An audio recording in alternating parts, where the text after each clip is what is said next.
Hi, children. Welcome back. Today, let's continue with the next part of the chapter, that is rebellion in the countryside. So, we were actually discussing about the movements in towns and cities. So, let's go to the next part, that is how the rebellion was happening in the countryside. So basically, this non-cooperation movement spread to the countryside after some time when it actually started off in the towns and cities. So there was this place called as Awadh. Okay, so over there was a movement that happened. That is Baba Ramchandra, who is a sannyasi actually.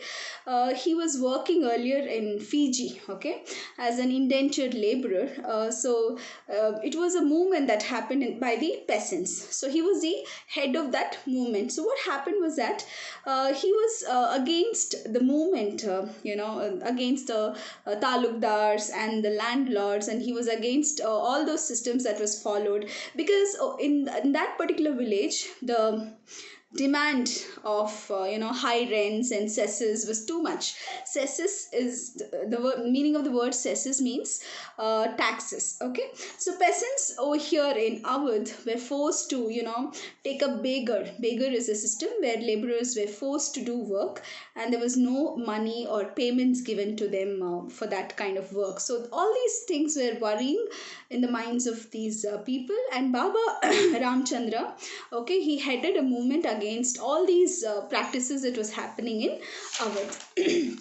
So the peasant movement in countryside demanded reduction of revenues, abolition of beggar system, that's what I just told now, and the social boycott of oppressive landlords. So basically the landlords were very, very dominating. They were trying to oppress the people who were working in their farms, and also the revenues or the wages that they were actually charging was too high, and beggar system was something that was unacceptable by the peasants in that region.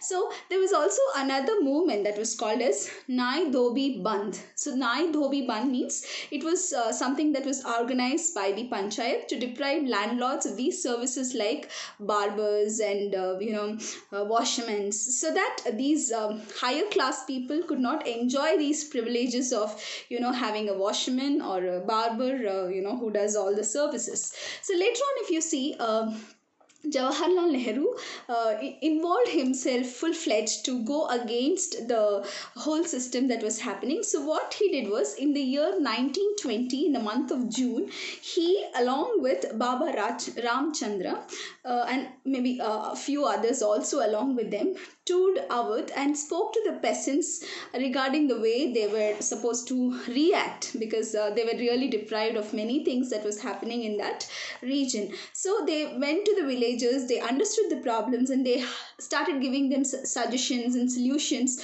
so that they could actually come out of all those problems. So Jawaharlal Nehru set up this Awadh Kisan Sabha in the month of October in the year 1920. So what he did was after setting up that particular Awadh Kisan Sabha, he within a month's time he set up around 300 branches in the nearby villages of Awadh. So non-cooperation movement that was actually happening during the same time was merged with this Awadh peasant struggle also. So both the non-cooperation movement and the Kisan's movement which was happening in Awadh were actually merged, so that it becomes even more stronger to fight against the Britishers. So but Congress was not happy with Awadh peasant or the Kisan struggle that was happening. They somehow felt it'll create more trouble for these people in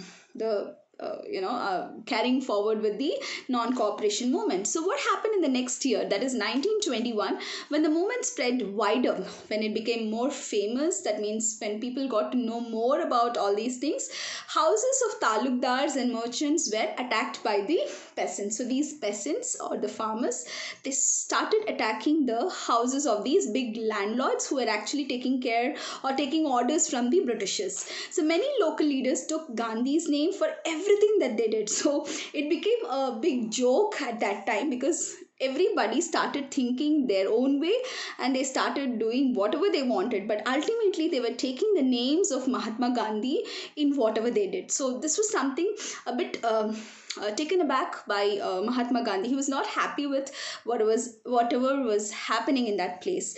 So please go through this source on page number 59, source B. Okay, so kindly just go through it. That's quite informative. I'm not going to go through that source. I think you should be able to go through it yourself. So tribal people also, I mean the people who lived in the tribal region or in the forest region, they also started interpreting the non-cooperation movement. That means the non-cooperation movement ideas were taken in their own way, but what Mahatma Gandhi said was not really considered and followed the same way. So taking their own meaning of what they what Mahatma Gandhi said, they did whatever possible, which was actually not told by Mahatma Gandhi. So there's one particular example to show how these tribal people, did something that actually Mahatma Gandhi didn't want them to do. So there is a place in Andhra Pradesh called as Gudam Hills. Okay, so here there was this militant guerrilla movement that spread in early 1920s. So guerrilla movement, you must have heard about these guerrilla warfares happening, where it's a hidden kind of war where the enemy does not know what is actually being done by the other side. So it's kind of hiding themselves and attacking the opponent. So this was something that the Congress never approved. Okay, guerrilla warfare was not at all approved by the Congress.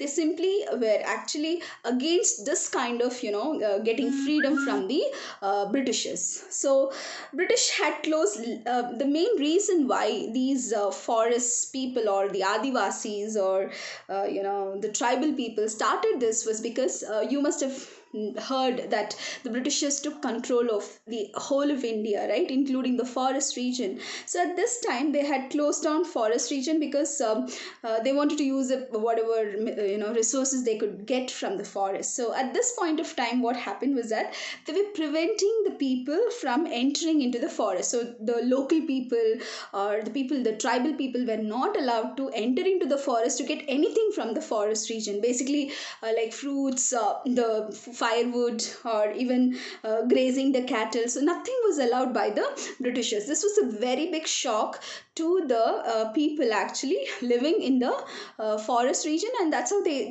just decided that they're going to have a militant group which will follow this guerrilla warfare. So but actually Mahatma Gandhi never appreciated nor encouraged this kind of fighting back against the Britishers. So this angered the forest people. The rules that the Britishers brought in, that angered the villagers very very badly, and they felt that their rights were taken away, and livelihood of these tribal people were also affected because of the Britishers rules and regulations in the forest. So British government forced these Adivasis into this beggar system, like they wanted these Adivasis in building the roads, and the people living in the hills actually revolted against all these things that was followed by the Britishers.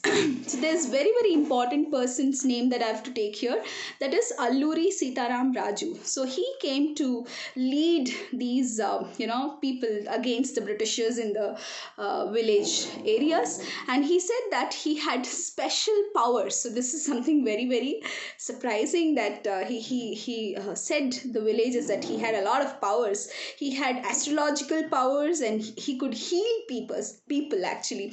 So people were very amazed to hear this, that they could be healed by this Alluri Sitaram Raju. So he also told the people that he could survive bullet shots. So if anybody could fire a bullet, and he could survive with that. So that's something very very new to the people. So they were like trying to follow what he was saying. So the rebels considered him as an incarnation of God, so because he could survive the bullet shots. So I mean that's what he said. There was nobody who saw all those things, but he said that he could survive the bullet shots. So people thought that he is an incarnation of God.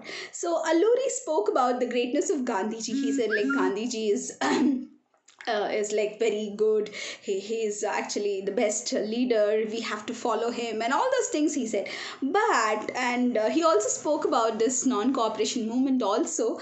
And he also urged the people to wear khadi, okay, the clothes that actually was actually manufactured after this non-cooperation movement, wherein Mahatma Gandhi asked people to buy khadi instead of the foreign clothes. So he also said to do the same and give up drinking. But with all these things listed, there is one contrast that actually this Alluri Sitaram did for the people. He said that India could be liberated only by use of force and non-violence. So how good it is! Like we have to first understand one thing, that he propagated to follow Gandhi and to follow non-cooperation. But when it is going against the ideologies of Gandhiji, it's really not helping out the people to follow Gandhian way of freedom. So he was completely against this uh, you know uh, the satyagraha way. He asked the people to get freedom forcefully, and it should not have been. He said that it's not the non-violence way to be followed. So that's something that was very very contrasting with Gandhian ideologies. So these rebels attacked a police station. They also attempted to kill the British officials. So officers were actually these people, or the rebels, tried to attack the British officers. So and they felt this is how they could achieve the Swaraj and all those things. So Alluri Sitaram was later, he was captured by the Britishers and he was executed in the year 1924. And over time, if you see, even till today, many people who live in that surrounding areas of that Andhra Pradesh region, in the hilly region, till date they consider this guy to be what do you say, a folk hero kind of personality. So by this we come to the end of this rebel against the Britishers in the villages or countryside. Okay, thank you. I'll be posting you the next video very soon.